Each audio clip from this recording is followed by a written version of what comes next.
Fever, 1793, Chapter 20. September 27th, 1793. Doctors raving and disputing, death's pale army still recruiting. Philip Freneau, Pestilence, written during the prevalence of the yellow fever, 1793. Bring out your dead! What was that? Bring out your dead! The hoarse voice echoed off the cobblestones and brick houses. I opened the shutters a crack and peered out. A man dressed in rags pushed a large cart that already contained two corpses, a child and a young woman, their skin tinted a pale yellow. The cart was not heavy, but the man walked slowly as if he were pushing the weight of the world. My hands shook against the window frame. A cold wind from my nightmare blew through my mind. I had to remember something.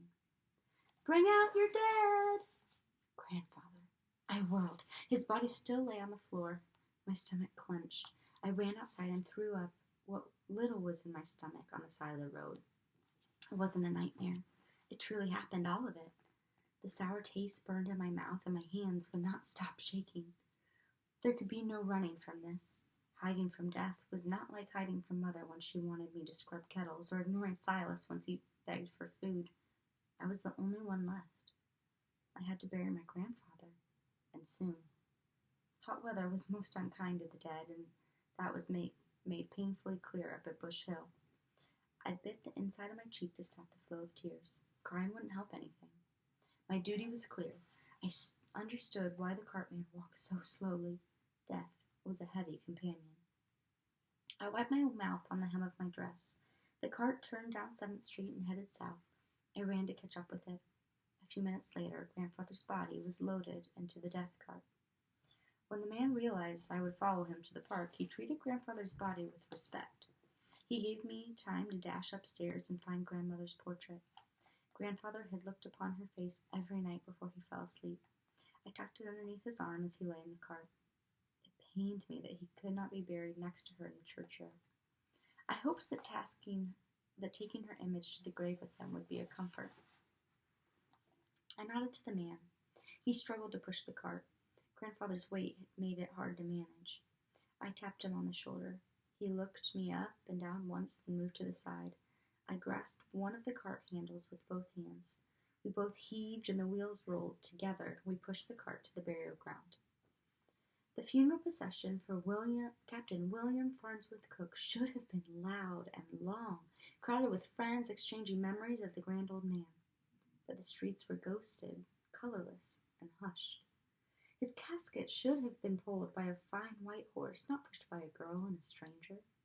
I shifted my hands on the heavy handle. A sliver bit into my palm, and I couldn't stop the tears. He was truly gone. The burial square was quiet, yet busy with activity. 30, maybe 40 men were methodically digging the earth and laying the dead to rest. 2 of them picked up Grandfather's body and laid it on a large canvas cloth that reminded me of a sail. They wrapped the cloth around him quickly and sewed the shroud shut with thick, curved needles. I stood behind them, silent and numb. They lifted Grandfather's shroud by the top and the bottom and prepared to fling it into the open grave. My voice erupted, "Stop!" All heads turned to look at me. I didn't realize what I had done at first. The men set the shroud on the ground.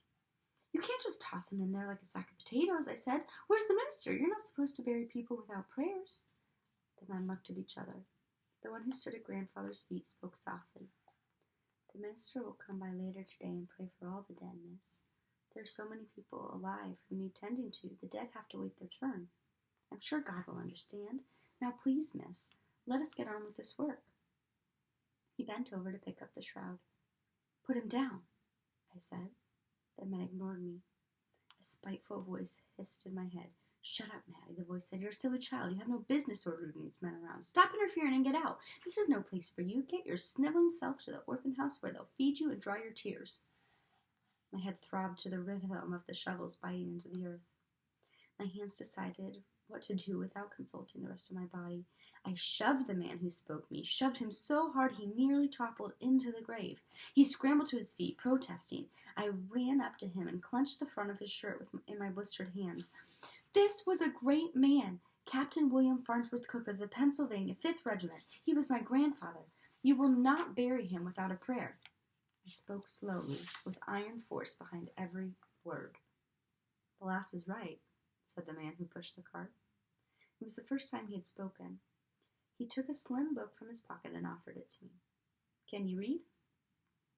I nodded and took the book from him. It was a copy of the Psalms, the pages worn thin and dirty from frequent use. I stared at the gravediggers. They took off their caps and bowed their heads. Movement in the park stopped as those watching laid down their shovels and bowed their heads. The book opened to the familiar words. I swallowed, cleared my throat, began to read loudly so that all could hear. The Lord is my shepherd. I shall not want.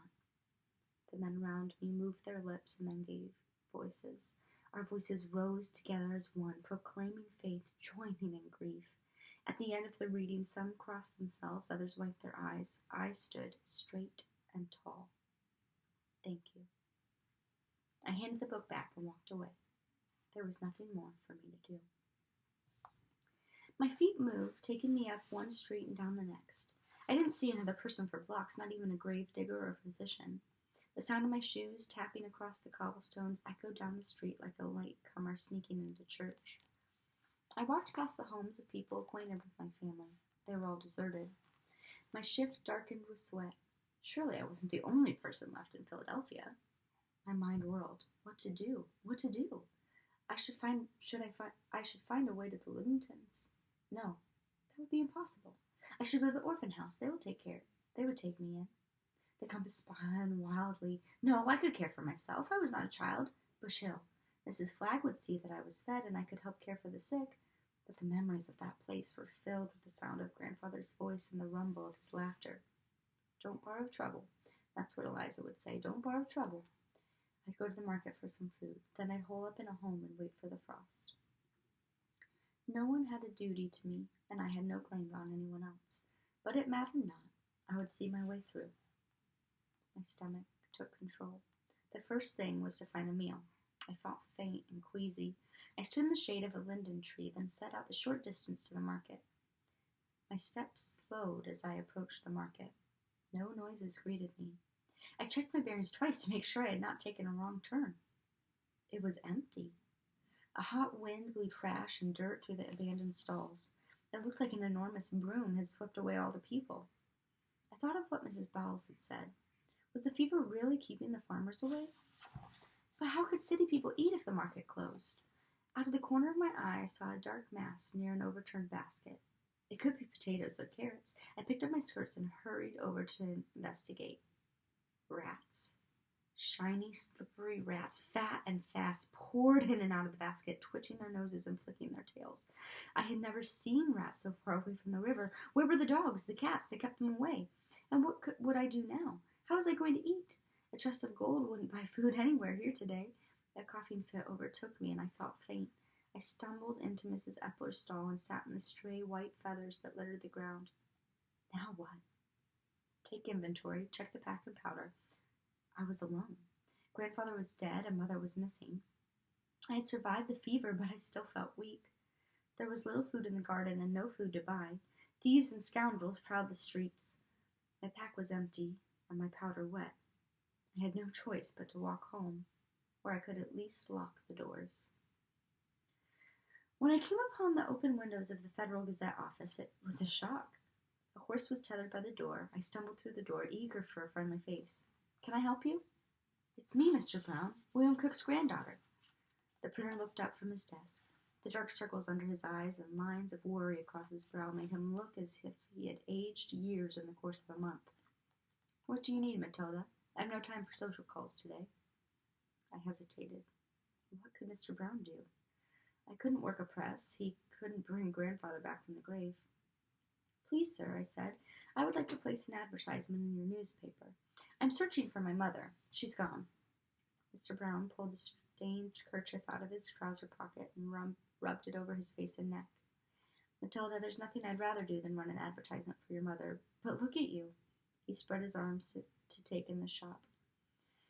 There's hardly any paper to be had for 100 miles. The Gazette is the last paper being printed in the city, and I have to print on half sheets. 5 other newspapers have closed down. I wish I could flee myself." He paused and looked out the window. I thought he had forgotten me. "But I must stay. This paper is the only method of communication left in the city. I must print physicians' notices, orders from the mayor." His face dropped to his hands. The shop perfectly quiet, save for the sound of a clock ticking on the wall and a fly caught in a spider's web strung across a grimy window pane. "Mr. Brown?" "Sir." He took a deep breath and looked up. In the beginning of August, this was the largest city in the United States. 40,000 people lived here, near as I can tell. He pointed to the jumble of notes and letters on the desk before him. "More than half the city has fled. 20,000 people." "How many dead, sir?" "More than 3,000, enough to fill house after house, street after street." "I went to the market but found no food," I said. "Few farmers dare to come into town. They charge exorbitant prices for their wares and get whatever they ask," he said bitterly. "Those who don't die of the fever are beginning to starve.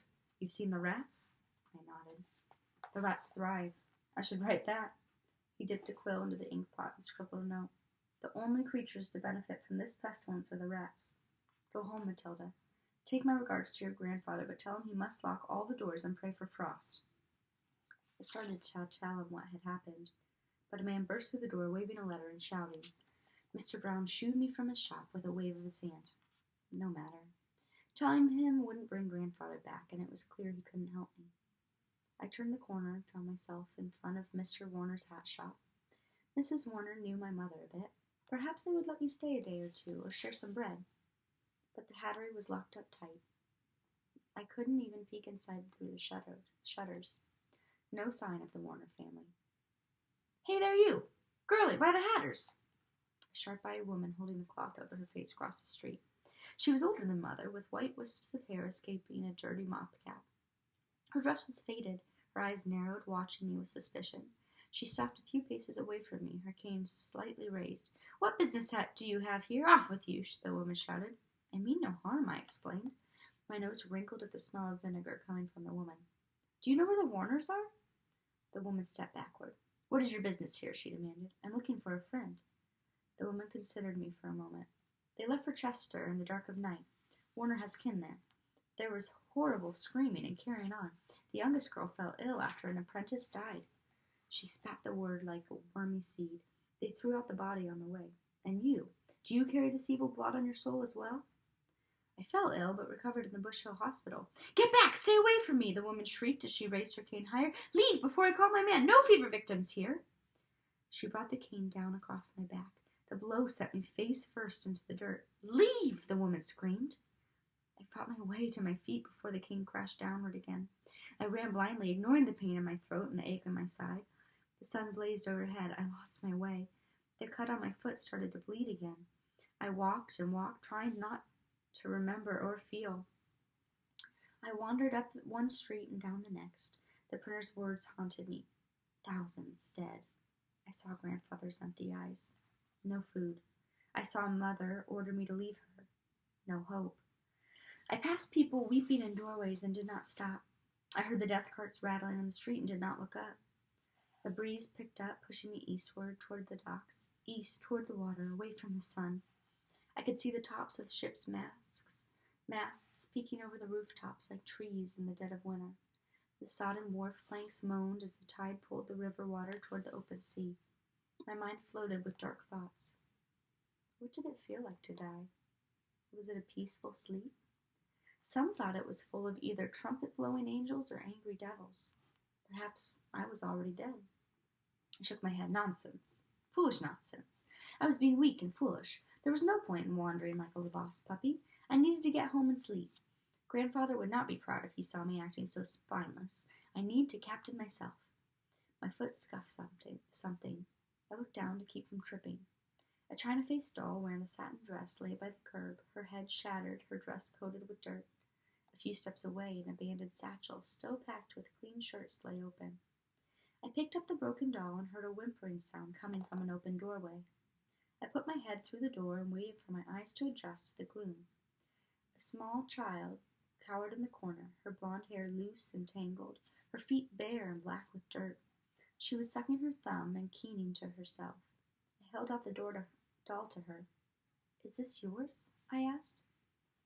broken, she said. Is your mama here, or your papa? Perhaps they can fix it. The little girl whispered something. I stepped closer to hear her. Mama's broken too, she said. To come back for the next chapter.